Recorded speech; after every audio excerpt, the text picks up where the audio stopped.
Olá, agronautas! Agroboa em Campo. Estamos com um novo quadro, Agroboa Entrevista. E para abrir o programa de entrevistas, nada melhor que o pai da soja tropical, o renomado Dr. Romeu Kiel. Seu trabalho ajudou a impulsionar o país a se tornar o maior produtor e exportador mundial da leguminosa. Sem mais delongas, vamos à entrevista.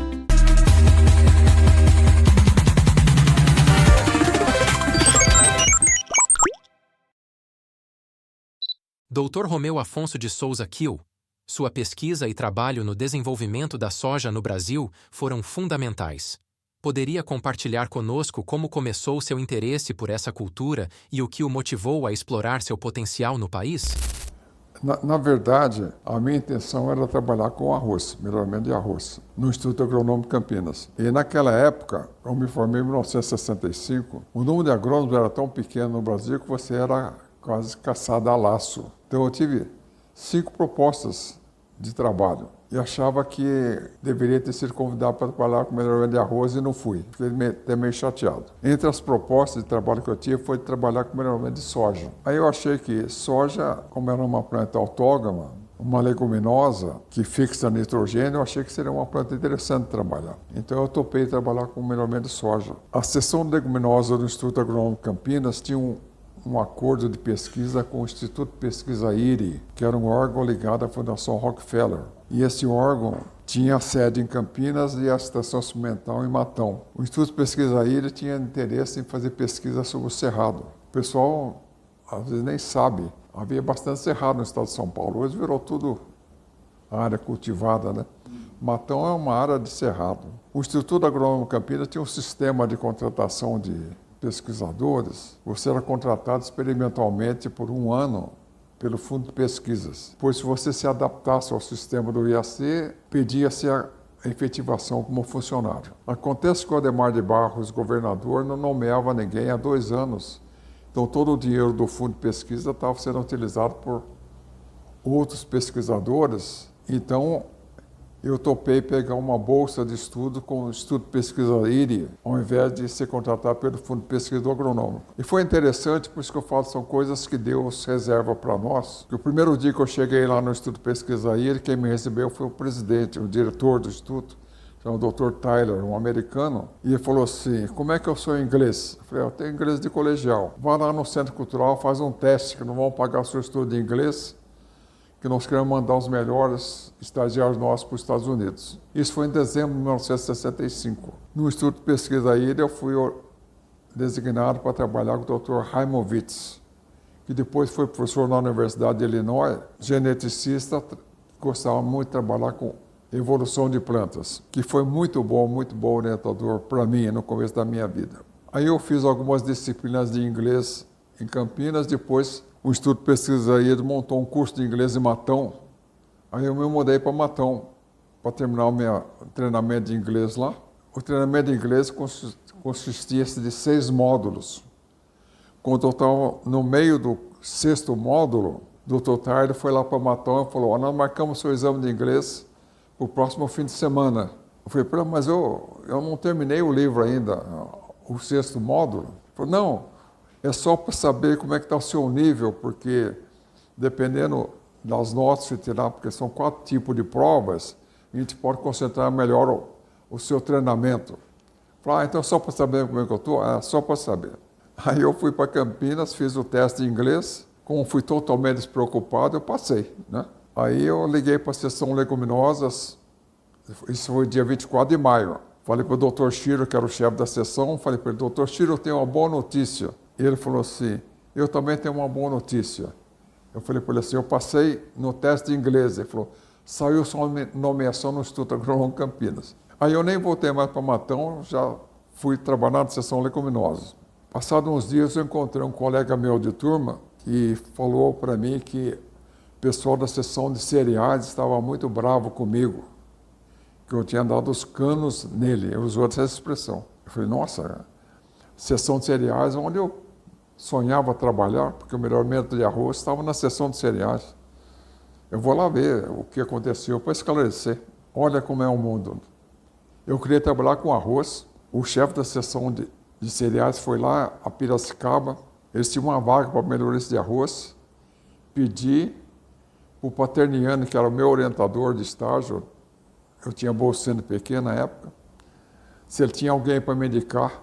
O Paterniano me indicou para trabalhar com melhoramento de arroz e ficou claro para eles que o Paterniano ia falar para mim. E o Paterniano entendeu que eles iam me contactar. Eles não me contactaram, o Paterniano não me falou nada. Então, devido a esse mal entendido, o meu sonho de trabalhar com arroz transformou-se em trabalhar com soja. Mas esse colega também, ele fez uma outra observação. Falou, olha, você foi tão bom aluno, a gente achava que ia ter uma vida brilhante em pesquisa, vai trabalhar com soja, uma cultura sem expressão alguma. Olha como é o mundo, né? Naquela época, em 1965, o Brasil inteiro produziu 499 mil toneladas de arroz, de soja. O estado de São Paulo inteirinho plantava 20 mil hectares. Hoje tem agricultor no Mato Grosso que planta 200 mil hectares. Outras coisas que aconteceram na minha vida para trabalhar com soja, a princípio eu ia para Purdue, Illinois ou Iowa, que eram as universidades famosas com soja nos Estados Unidos. Mas em janeiro de 66 eu me encontrei com o Dr. Vernetti, que foi uma pessoa fundamental na minha vida. Francisco Jesus Vernetti tinha feito pós-graduação na Universidade de Purdue e falou para mim assim, não faça isso, você deve ir fazer a pós-graduação com o Hartwig lá em Mississippi. Ele que está desenvolvendo a soja que vai ser útil para nós. Então eu fui para Mississippi para trabalhar com o Hartwig, por orientação do Vernetti. Uma coisa interessante, o Hartwig, que era o meu orientador, foi meu orientador, e ele foi um pioneiro em melhoramento de soja.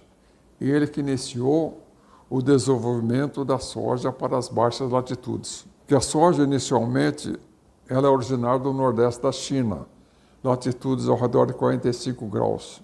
E ela ficou no mundo se movimentando nessa latitude. Então, aquela região ali, Iowa, Illinois, Indiana, tudo está nessa latitude. E o Hartwig começou a trabalhar na Carolina do Norte e depois foi para Mississippi. Lá no delta onde ele estava era 33 graus de latitude, então era uma latitude bem menor.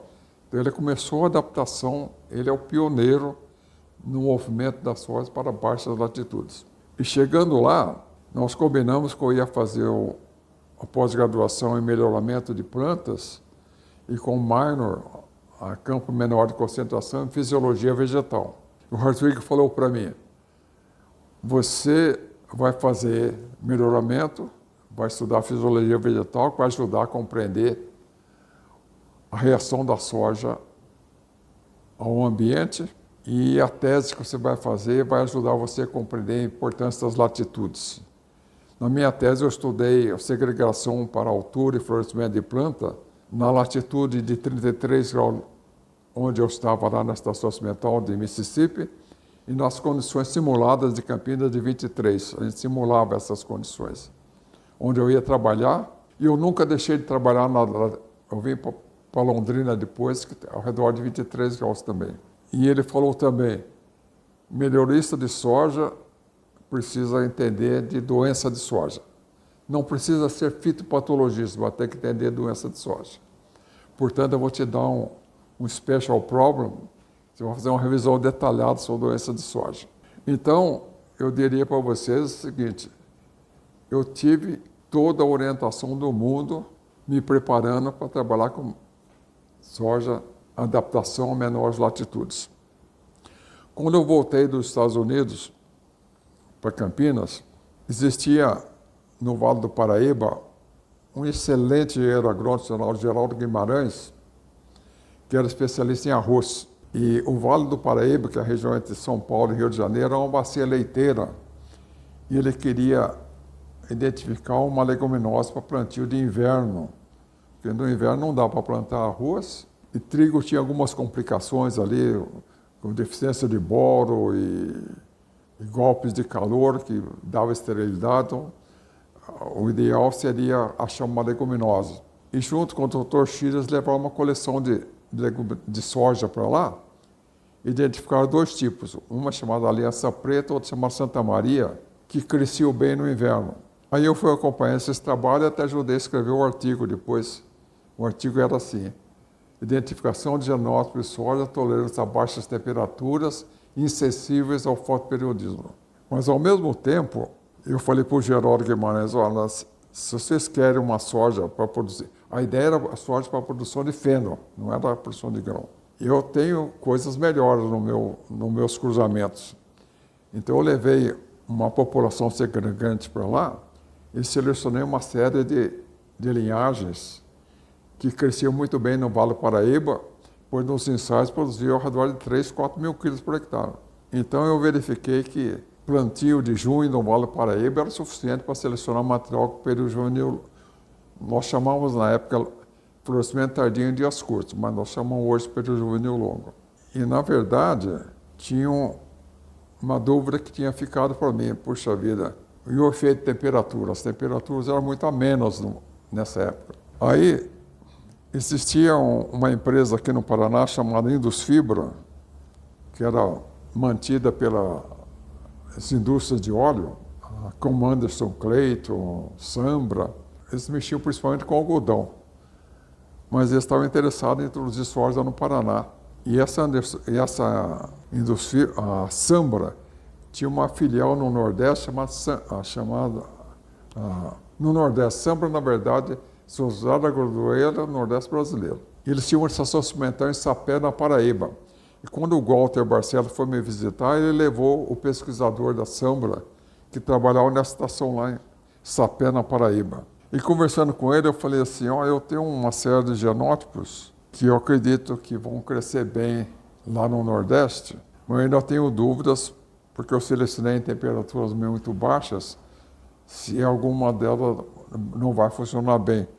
Você não testaria para mim? Ele falou, claro, ele tinha a estação cimental com irrigação, então ele testou para mim esses materiais, e quando ele me mandou os dados, ficou claro que funcionava muito bem. Então eu poderia selecionar adaptação às baixas latitudes, selecionando plantios antecipados aqui no sul.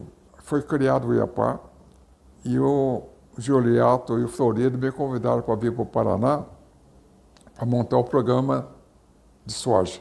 E depois eu fiquei 4 anos no IAPAR, depois o programa de soja do IAPAR passou para a Embrapa e eu passei para a Embrapa. Então, passar para a Embrapa foi um negócio interessante porque me abriu o Brasil inteiro para trabalhar. Eu podia ter colaboradores, tinha colaboradores, desde Pelotas, no Rio Grande do Sul, até Boa Vista, Roraima. Desde Barreiros, na Bahia, até Rondônia.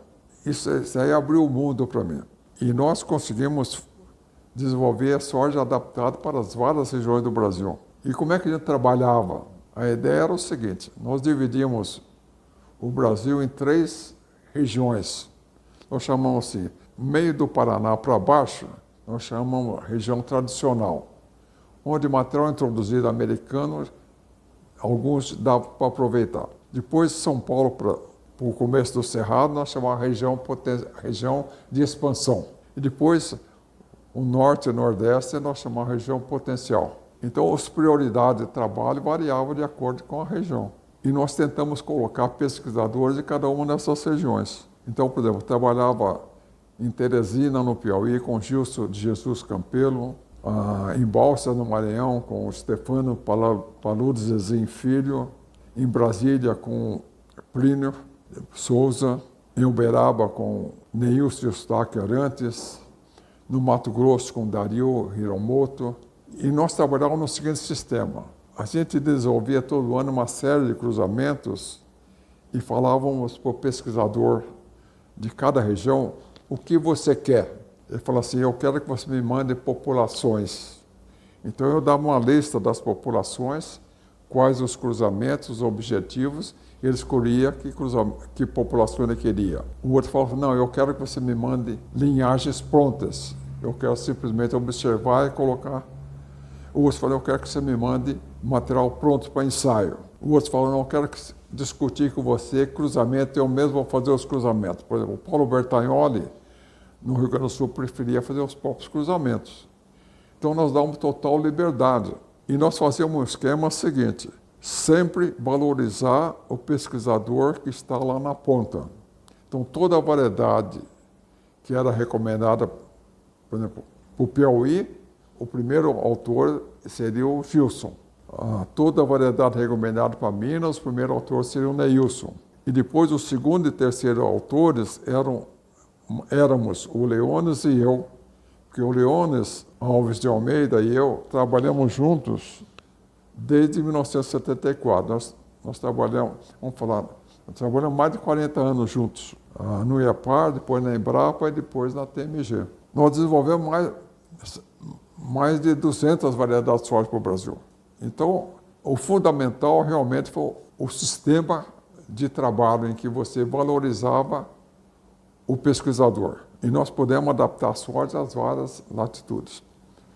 Uma coisa que às vezes a gente não conta, hoje você vê soja no Maranhão, soja no Piauí, soja na Bahia, soja em Roraima, tudo cresce, né? Tudo bonito. Existia toda uma teoria por trás disso daí. E a teoria é o que nós chamamos hoje de período juvenil longo.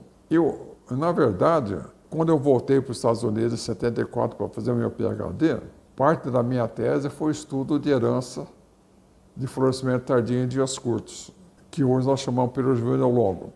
Quem deu o nome, quem deu essa designação período juvenil longo foi o Otávio Ticelli Filho, que foi um pesquisador do IAC, que fez o PhD com Hartwig e prosseguiu o meu trabalho lá em Mississippi.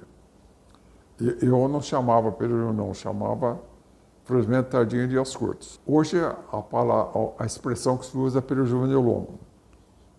E o período juvenil longo é um negócio muito interessante. A soja, quando ela germina, primeiro ela expõe os dois cotilédones. Os cotilédones são folhas modificadas, mas elas não medem o comprimento do dia ou da noite. Depois ela produz um par de folhas unifolioladas opostas. Depois produz folhas trifolioladas alternas. As folhas unifolioladas já medem o comprimento do dia ou da noite e já são sensíveis ao fotoperiodismo. Então, assim que a soja nascia, dependendo do comprimento do dia, ela era induzida a florescer ou continuar vegetando. Então, a nossa estratégia foi o seguinte: existiam alguns genótipos muito produtivos no sul dos Estados Unidos, sem período juvenil longo, soja clássica. A soja é considerada uma planta de dias curtos. Dias curtos não é o comprimento do dia que vale. O que vale é se o dia for mais longo, ela vegeta, se for mais curto, ela floresce. Então, é uma planta de dias curtos, é o seguinte: a variedade tem um crítico dela. Se os dias forem mais curtos que o crítico, ela floresce. Se for mais longos, ela vegeta. Então, nós pegamos variedades que tinham um crítico maior do que o dia mais longo do ano, que seria o solstício de verão, e colocamos período juvenil longo. Isso daí permitia a gente fazer soja praticamente indiferente ao fotoperiodismo. A variedade BR-27 Cariri, nós pusemos ensaio aqui em Londrina, de agosto até fevereiro, ela floresce em todos os dias, 55 dias. Todos os meses, 55 dias. Nós fizemos ensaio em casa de vegetação, com plantio durante 52 semanas, toda segunda-feira, o ano todo, e ela dá praticamente uma reta em florescimento.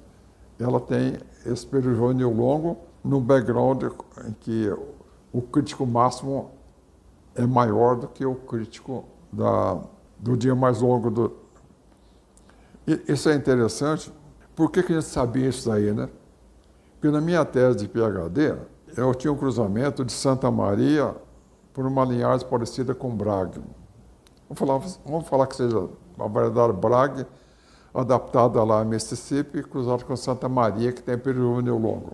Aí eu estudei as progênies F3 plantadas em maio lá nos Estados Unidos, equivalente a novembro, nós aqui, e setembro lá. Vamos falar, maio é época de plantio normal, setembro são dias curtos. E anotei a data de florescimento. Não dá, a correlação é zero. O mecanismo que controla o florescimento da soja clássico é um, o mecanismo juvenil é outro, não tem nada a ver um com o outro.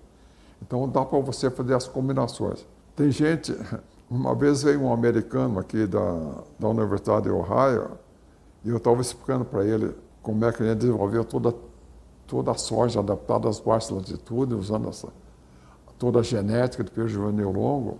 Ele ficou surpreso, falou, puxa vida, nunca imaginei que você soubesse o que estavam fazendo, eu achei que vocês tinham feito tudo isso por acaso. Pessoal não tem muita ideia do que o brasileiro é, né? O brasileiro é bem criativo. Então, a gente conseguiu adaptar a soja a várias latitudes. Durante todo esse tempo, nós trabalhamos com soja de crescimento determinado, porque nós trabalhamos com soja de ciclo de 120 a 140 dias. O melhor jeito de controlar crescimento é o determinado para esse ciclo. Hoje, grande parte da soja que se planta no Brasil é de crescimento indeterminado. Aí o pessoal fala, por que mudou? Por uma simples razão que o pessoal resolveu mudar a sequência soja-trigo para soja precoce milho-safrinha. Quando nós tínhamos soja-trigo, nós tínhamos um período, você pode plantar soja em outubro, novembro, ou talvez até dezembro, vai plantar trigo mais tarde. Quando você usa soja, milho, safrinha, você tem que antecipar muito a colheita da soja para poder fazer o milho safrinha. E para antecipar a colheita, fazer uma soja que cresça bem no cedo, que tenha período longo para crescer no cedo e que amadureça precocemente, isso reduz muito o ciclo, reduz muito o chamado período de frutificação. E o período de frutificação está correlacionado com produtividade. Então, soja com período juvenil longo, período de frutificação curto, produz menos que soja de crescimento determinado. O senhor é conhecido como o pai da soja no Brasil, devido ao impacto significativo que suas contribuições tiveram no cultivo e na expansão dessa cultura. Quais foram os maiores desafios que enfrentou ao introduzir e adaptar a soja ao ambiente agrícola brasileiro? Eu diria para você o seguinte, a soja parece que foi feita para se adaptar ao Brasil, principalmente ao Brasil Central, nas regiões de chapadas. As chapadas do Brasil Central, em geral, têm temperaturas diurnas pouco acima de 30 graus e à noite cai ao redor de 20. Qualquer pessoa que vá fazer um estudo de fisiologia de planta começa primeiro com essa combinação de temperatura. Então, soja se adapta muito bem a esse tipo de temperatura. A única coisa que teria que fazer é colocar o período juvenil longo, que a gente tinha condições de fazer, porque toda eu não mencionei anteriormente, mas toda a genética do período juvenil longo é muito simples e controlado por genes recessivos. Então, uma vez identificado, está pronto, está fixado. E nós temos várias fontes, às vezes é só um gene, às vezes são combinação de 2 genes, mas sempre são genes recessivos. A soja também é uma planta maravilhosa, se você precisar adaptar a regiões mais quentes, existe variabilidade para isso. Se precisar adaptar a regiões solos mais ácidos, existe variabilidade para isso. Mas, felizmente, eu tive na minha formação algo muito interessante. Eu sempre me preocupei em fazer a agricultura o mais limpa possível. Então, eu sempre trabalhei com melhoramento para resistência a doenças, melhoramento para resistência a nematóides, sempre tentando resolver o problema com genética, sem precisar usar defensivos. Eu estou trabalhando com soja desde dezembro de 1965. E até hoje eu continuo trabalhando do mesmo jeito. Trabalhei 8 anos no Instituto Agronômico Campinas, 4 anos no IAPAR, 20 e poucos na Embrapa, tudo entidades públicas. E trabalhei 16 anos entre Fundação Mato Grosso e TMG, e estou há 4 anos por conta própria. Mas eu nunca deixei de ser uma pessoa como se eu estivesse trabalhando num órgão público, sempre pensando em arrumar soluções o mais baratas e o mais simples para o agricultor e para o ambiente. Então, eu sempre penso em ter melhor qualidade de semente, melhor qualidade de raiz, melhor resistência a doenças, melhor resistência a nematóides e resistência a insetos. Hoje é bem badalado a planta transgênica com os genes BT para resistência a inseto. Mas o Hartwig já trabalhava para resistência a insetos e eu também trabalhava para resistência a insetos desde os anos 70. A variedade IAC100 lançado pelo Carlos Jorge Rosseto do Instituto Agronômico Campinas, tem como fonte de resistência a percevejo uma linhagem que nós selecionamos no Instituto Agronômico Campinas em 1973. E até hoje a melhor fonte de resistência a inseto sugadores que existe é esse material. Existe também resistência a insetos desfoliadores. Então é possível você fazer uma soja muito menos dependente de inseticida. E a combinação de genes de resistência a insetos, genes de resistência a doenças e manejo integrado de pragas, manejo integrado de doenças, dá para fazer uma soja com muito pouco defensivo. Hoje também existe um manejo integrado de ervas daninhas. Há poucos anos atrás eu fui participar de uma reunião de soja e assisti a apresentação de jovens pesquisadores. Era um congresso só, jovens pesquisadores, um falando sobre um nematóide, fiquei entusiasmadíssimo porque ele falou manejo integrado de controle nematóide. Tinha um outro falando sobre doenças, falou manejo integrado de controle de doenças. Um outro falando sobre pragas, manejo integrado de controle de pragas. Um outro falando sobre ervas daninhas, manejo integrado de controle de ervas daninhas. Então, toda essa filosofia hoje existe na soja. Então, essa ideia que soja é uma planta que consome muito defensivo, não é uma ideia correta. Nós tentamos desenvolver soja para usar o mínimo possível defensivo. Existe uma outra coisa, de vez em quando a gente vê na televisão, algumas pessoas falarem mal da soja, né? Até parece que esse pessoal não se alimenta, né? Não sei o que o pessoal come. Se ele for comer frango, se ele for comer carne suína, ele está comendo proteína de soja que foi utilizada para... A quantidade de soja que se usa hoje, que é usada pela humanidade, é um negócio incrível. E nós temos que agradecer a Deus que existe essa espécie, que é uma dádiva de Deus, que ela tem ao redor de 40% de proteína e 20% de óleo. Então ela é uma oleaginosa e é uma fonte de proteína de muito boa qualidade. No passado, a gente pensava a soja tem deficiência de metionina, né? Entre os aminoácidos, a metionina é deficiente. Então, o pessoal chegou a montar programa de melhoramento para resistência, para melhorar o teor de metionina. Com o passar do tempo, ao mesmo tempo, o pessoal do milho montou um programa para aumentar o teor de lisina no milho, né? Com o passar do tempo, nós chegamos à conclusão que isso é tudo bobagem, né? Porque você não precisa fazer uma ração só de soja, nem uma ração só de milho. O ideal é as duas coisas. A soja tem a lisina que precisa para a ração e o milho tem a metionina que precisa para a ração. Então, sempre a combinação de uma leguminosa com uma gramínea é o ideal para fazer a alimentação animal ou humana. Em grande parte dos locais do mundo onde se domesticaram plantas, por exemplo, lá no Oriente Médio, onde foi domesticado o trigo, foi domesticado algumas leguminosas. Em outro lugar, milho, também tem o feijão, né?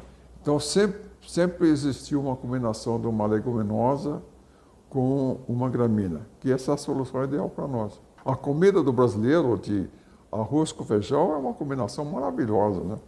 Infelizmente, está caindo o consumo, trocando por alimentos, na minha opinião, de pior qualidade, porque a combinação de arroz com feijão é muito boa. O feijão não tem o mesmo teor de proteína da soja, é menor, mas é um teor muito bom. Então, arroz com feijão é uma alimentação muito boa. Arroz com feijão, um bifinho, uma salada, é uma boa alimentação para nós.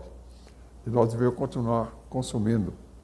Então, o sucesso da soja é uma combinação maravilhosa, porque quando eu trabalhava no estado de São Paulo, fiz logo rapidinho muita amizade com dois agricultores, um chamado Carlos Kaji, um japonês, e o Nelson Sakai, que eram dois agricultores que, na verdade, eles eram quase que pesquisadores.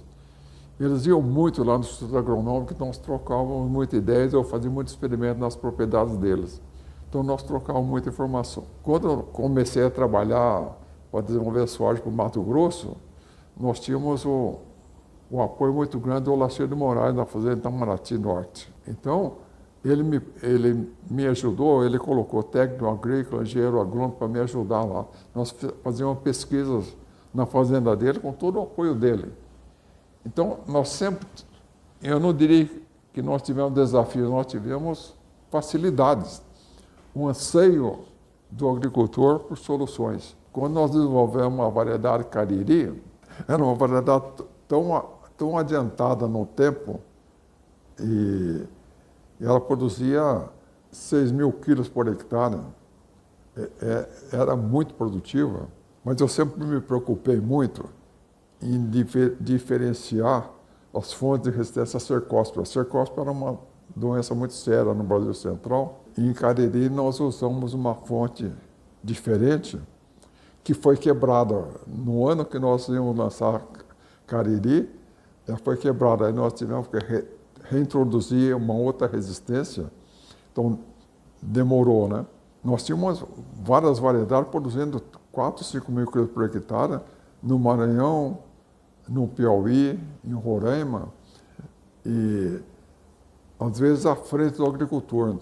Existe uma tendência, assim, uma correlação, não é tão forte, mas é verdadeira, entre produtividade e tamanho de semente. Existe uma tendência, os materiais mais produtivos têm as sementes maiores. E semente maior é mais difícil produzir boa semente para o agricultor. Então, Cariri e as suas derivadas que nós tínhamos lá para o Nordeste, o pessoal, esse é material difícil de produzir semente, não sei o quê. Então, o pessoal não queria porque era difícil produzir semente. Hoje tem tecnologia para tudo, né? O que eu acho é o seguinte, eu não vejo muita dificuldade em trabalhar com melhoramento de soja se a pessoa tem objetivos bem claros, porque existe um banco de germoplasma mantido pela Embrapa, pelo USDA nos Estados Unidos, em que você tem variabilidade para praticamente tudo. Quando nós precisamos de resistência à ferrugem, o banco de germoplasma tinha várias fontes de resistência. Quando precisou de resistência nematóide de galha, tinha no banco de germoplasma. Quando precisamos de resistência à cercóspora, tinha no banco de germoplasma. Quando precisamos de resistência nematóide de cisto, tinha. Então, esse banco de germoplasma é uma maravilha que foi preservada. Os americanos coletaram na China, no Japão, na Austrália, na Indonésia, na Coreia, tudo que tinha, eles chamam land race, seriam variedades do agricultor, né? Tinha agricultor que selecionou porque tinha semente graúda, outro selecionou porque tinha semente pequena, outro queria semente preta, outro tinha semente colorida. Então tem uma variabilidade enorme. Infelizmente tem variabilidade para várias coisas, que são, em geral, as fontes de resistência. Precisamos de resistência mosaico comum, que é uma parte da minha tese de doutoramento também, estava lá no banco de germoplasma. A API que nós usamos estava lá no banco de germoplasma. Então, para tudo que se precisa, nós achamos um banco de germoplasma. Isso é uma maravilha que foi preservada, né? Os americanos fizeram um belíssimo trabalho. No começo do século XX, existia um agrônomo do USDA chamado Morse. Ele foi para a China para coletar germoplasma. E o governo chinês emprestou um vagão de trem para ele, que ele falou assim, eu quero coletar em tal região. Então eles colocavam esse vagão emendado no trem que ia para aquela região e deixava, funcionava como alojamento para ele e como escritório, né? Ele coletava o material lá. Então, grande parte ele coletou com a ajuda do governo chinês na época. Depois que a China se fechou no comunismo, eles fizeram uma coleta gigantesca de materiais e grande parte foi perdida na Revolução Cultural. Mas eles têm uma nova coleção agora, tentaram, só que a gente não tem muito acesso a essa coleção aí, né? Mas a China tem uma coleção grande também. Ao longo de sua carreira, desenvolveu técnicas específicas para aprimorar o cultivo da soja no Brasil. Quais foram as descobertas ou inovações mais importantes que você considera terem contribuído significativamente para o sucesso da cultura da soja no país? Eu acho que uma das coisas mais importantes foi a questão de combinação de épocas de plantio. Aqui na latitude de 23 graus, permitiu selecionar para o Brasil inteiro. Então, a seleção inicial, até os anos 2000, que se lançou para o Brasil Central, Norte e Nordeste, a seleção inicial sempre foi feita aqui em Londrina. Então nós fazíamos um plantio ao redor de 10 de setembro para selecionar para a região altas latitudes, como Maranhão, Piauí, aliás, baixas latitudes, como Maranhão, Piauí, e ao redor de 10 de outubro para selecionar para o Brasil Central. E para selecionar daqui para o Sul, nós selecionávamos depois do dia 15 de outubro. Então essa combinação simplificou demais o programa de melhoramento. Então a gente fazia uma seleção inicial. Eu diria para você, o que eu selecionava aqui, plantio 10 de outubro, eu tinha certeza que ia crescer bem lá no Maranhão. Lá eu teria que selecionar para tipo mais ou menos produtivos, mas facilitava muito o programa. E a gente desenvolveu algumas coisas interessantes, né? Por exemplo, nós desenvolvemos as primeiras variedades de soja resistente à pústula bacteriana. Quando eu comecei a trabalhar com soja, tudo que no Brasil era suscetível à pústula. Nós desenvolvemos as primeiras variedades resistentes à pústula. Nós desenvolvemos as primeiras variedades resistentes à cercóspora no Brasil. Nós desenvolvemos as primeiras variedades resistentes a nematóide de galha, as primeiras variedades resistentes a nematóide de cisto, as primeiras variedades resistentes à ferrugem. Então, a gente sempre trabalhou nesse sentido de proteção de planta. Aproveitar um parênteses para falar. Na Embrapa, nos anos que eu estive lá, nós dividíamos o programa, além de ter as prioridades diferentes por regiões, que seja tradicional, de expansão e potencial, nós dividimos o programa em características essenciais e desejáveis. Nós tínhamos de um lado, se tivesse um quadro negro, eu escrevia características necessárias. Ter ciclo adequado para determinada região, altura adequada, resistência de essência de vagem, resistência às principais doenças, boa qualidade de semente. Do outro lado, eu colocava assim, características desejáveis, ótima qualidade de semente. Então, eu falo assim, qual a diferença entre boa e ótima? Por exemplo, BR-16, que chegou a ser a variedade mais plantada no Brasil, não era ótima qualidade de semente. Para produzir semente dela, só produziam em regiões de altitudes. Então, Mauá da Serra, essas regiões acima, em geral, acima de 1.000 metros de altitude, você produzia semente boa. Então, se você produzisse uma semente, ótima qualidade de semente, você poderia produzir em Londrina. Então, você tinha um programa especial, melhoramento de soja para alta qualidade de semente. Resistência a nematóide de galha não é necessário, porque você pode resolver com rotação de cultura. Mas se você tiver resistência a nematóide de galha, facilita muito. Então, nós tínhamos um programa de melhoramento de soja para resistência a nematóide de galha.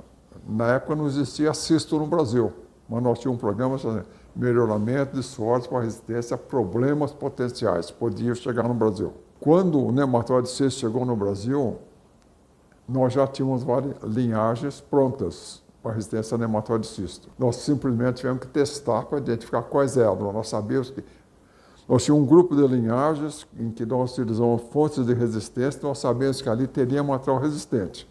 Assim que apareceu o cisto, nós testamos e lançamos rapidinho. Então, a gente tinha melhoramento de soja para resolver possíveis problemas potenciais. Tinha um outro programa, soja para alimentação humana. A soja é muito utilizada na alimentação na China, no Japão, mas no Brasil é pouco utilizada. Então, o sabor não é muito bom. Então, nós tínhamos uma melhorista na Embrapa trabalhando com soja para alimentação humana. E esse programa era muito interessante. Existe variabilidade para sabor na coleção de hemoprado. Existe um material chamado Leite Giant, que tem sabor muito agradável. Mas para fazer uma variedade de soja adequada para alimentação humana, usando leite de arte, ia levar vários anos. Então, o que a gente procurou fazer? Vamos ver, entre as variedades comerciais para a indústria, quais são as melhores. Então, por exemplo, se você for fazer leite de soja, usar a variedade Bragg, vai dar um leite de sabor ruim. Você usar a variedade Davis, já dá uma boa qualidade. Todas as variedades que existiam na época, nós classificamos como... Então, por exemplo, a variedade Davis nós chamamos de variedade neutra. Você pode fazer um leite de boa qualidade, mas dá para melhorar. Então tinha um programa de melhoramento. Como é que você melhora? Você pode eliminar fatores antinutricionais ou melhorar o que nós chamamos de sabor intrínseco. Então, existe um inibidor de tripsina, tem uns fatores antinutricionais, fitatos, que dá para você fazer melhoramento. Existe também o sabor intrínseco, é o sabor que você percebe no total.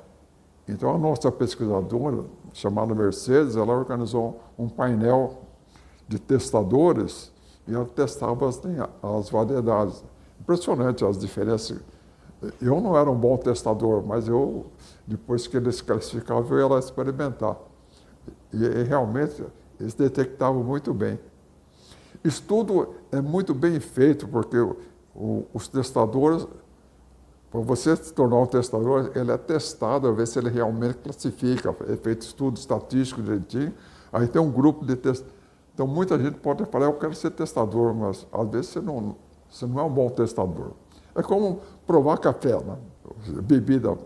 Você tem que, alguns caras vão ficar bons para testar, outros não, né? O que eu diria para você, o que existe de pesquisa em soja no mundo é um negócio maravilhoso. Eu fico horrorizado com gente falando mal de soja, né? Soja é uma dádiva. Né? Só o fato da soja fixar nitrogênio, nós produzimos 4, 5, 6 toneladas por hectare. Tem agricultor colhendo talhões de 200 hectares com mais de 6 toneladas por hectare, sem colocar 1 grama de nitrogênio. Se fosse colocar nitrogênio, ficaria caríssimo. E nitrogênio é um negócio que pode ir para o lençol freático, tem muitas complicações. Então, soja tem uma vantagem enorme, o fato dela, através da simbiose, não precisar de aplicar nitrogênio. Então, é uma planta maravilhosa. E tem gente que acha que soja é desmatadora de floresta. Não tem nada a ver uma coisa com outra, né? Além da soja, o senhor teve alguma outra contribuição marcante para o setor agrícola brasileiro que considera importante mencionar? Houve algum outro cultivo ou área de pesquisa na qual seu trabalho também teve impacto? Eu sempre trabalhei com soja. Eu fiz alguma coisinha com Crotalara ajúncia.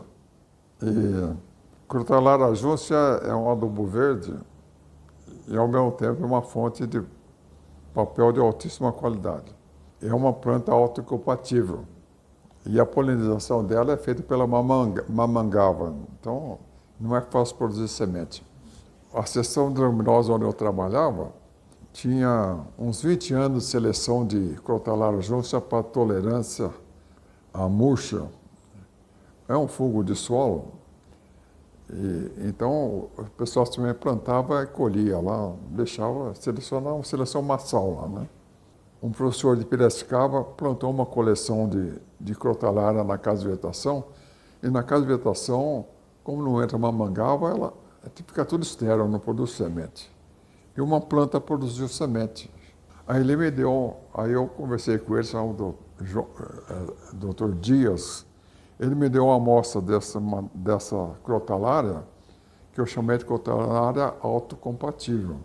Aí eu cruzei essa crotalária autocompatível com aquela tolerante à murcha e estudei, fiz retrocruzamento, tudo, e funcionou bonitinho, assim, a autocompatibilidade era dominante, segregava 3 para 1 bonitinho, do certo, tudo bonitinho. Acontece que essa planta autocompatível, ela tinha um problema, a semente germinava na vagem. Aí eu fiz uma seleção, achei uma seleção dela que não tinha esse defeito.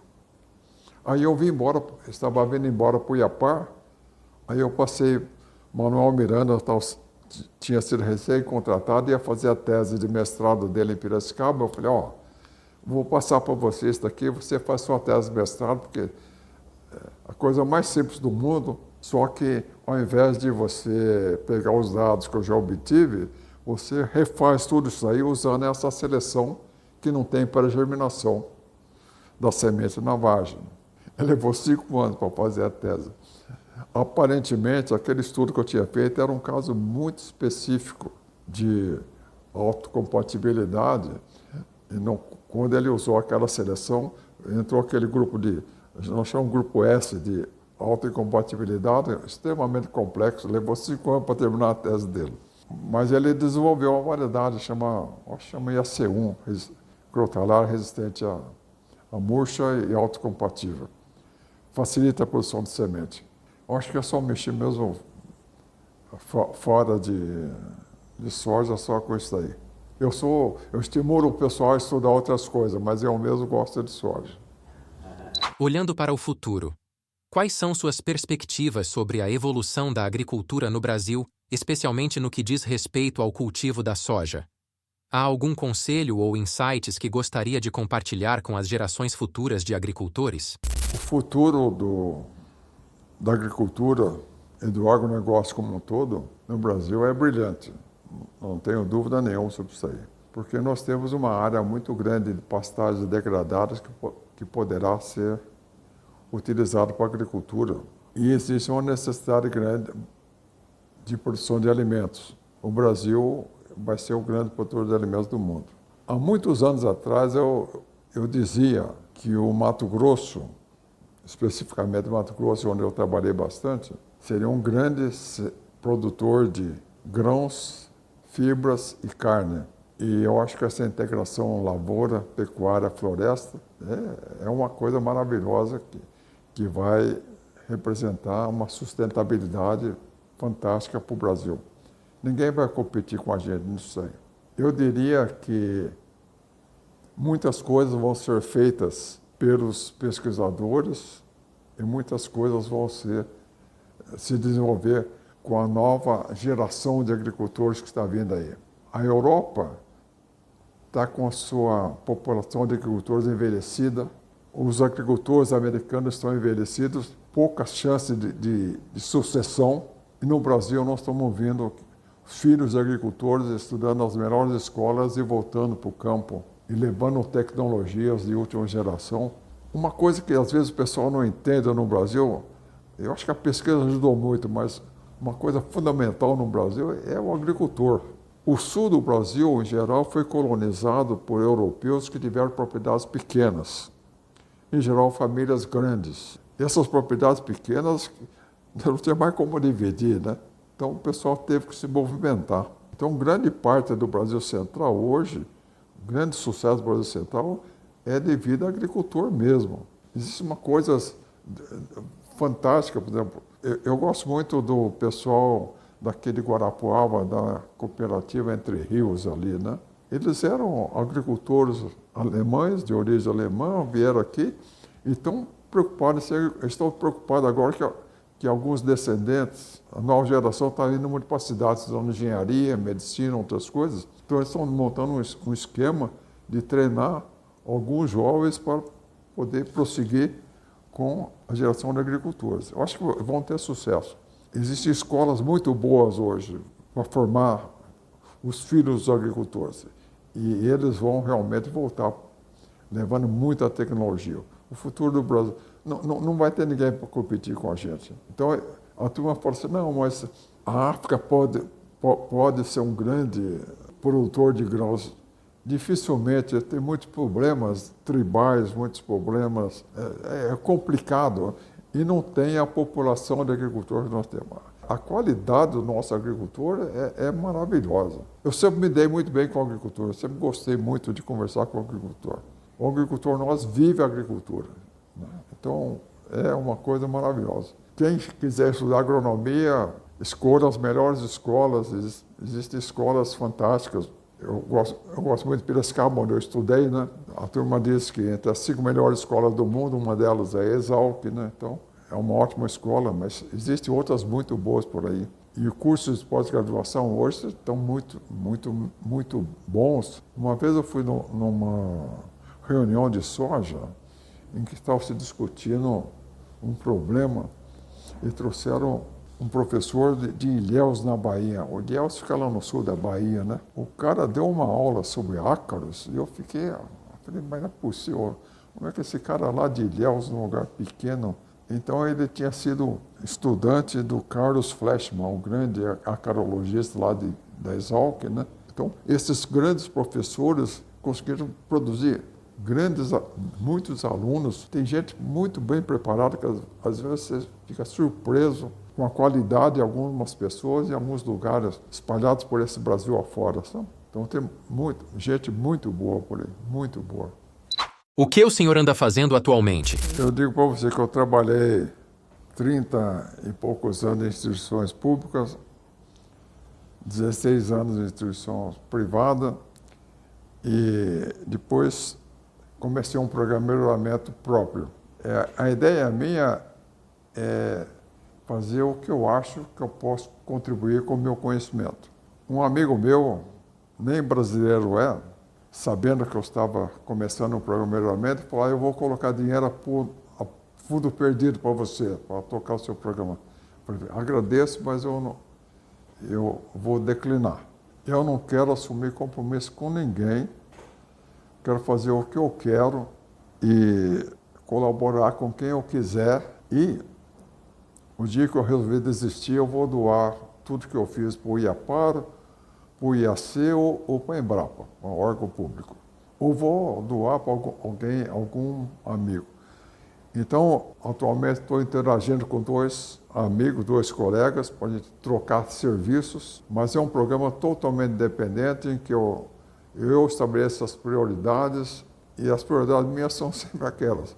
Colocar o máximo de proteção na planta geneticamente. Pode ser que de tudo isso aí resulte boas variedades ou, no mínimo, serão bons tipos genéticos para ser utilizados no programa de melhoramento. Eu não sei quantos anos mais de vida eu vou ter, eu estou com 81 anos, né? Mas enquanto eu estiver vivo, eu vou continuar brincando com soja. Na verdade, foi um prazer conversar com vocês. E quem tem bastante idade tem bastante história para contar, né? E, portanto, é uma das coisas que eu gosto de fazer, é contar a história. Espero que tenha contribuído para abrir a mente de algumas pessoas sobre a importância da soja e, ao mesmo tempo, eu espero que tenha dado alguma coisa de otimismo para o futuro da agricultura e do agronegócio brasileiro. É isso aí, agronautas. Obrigado por assistir até o final. E não esqueçam de curtir, compartilhar com a nova geração de agrônomos e agricultores e inscrevam-se no canal. Até o próximo AgroBoa Entrevista.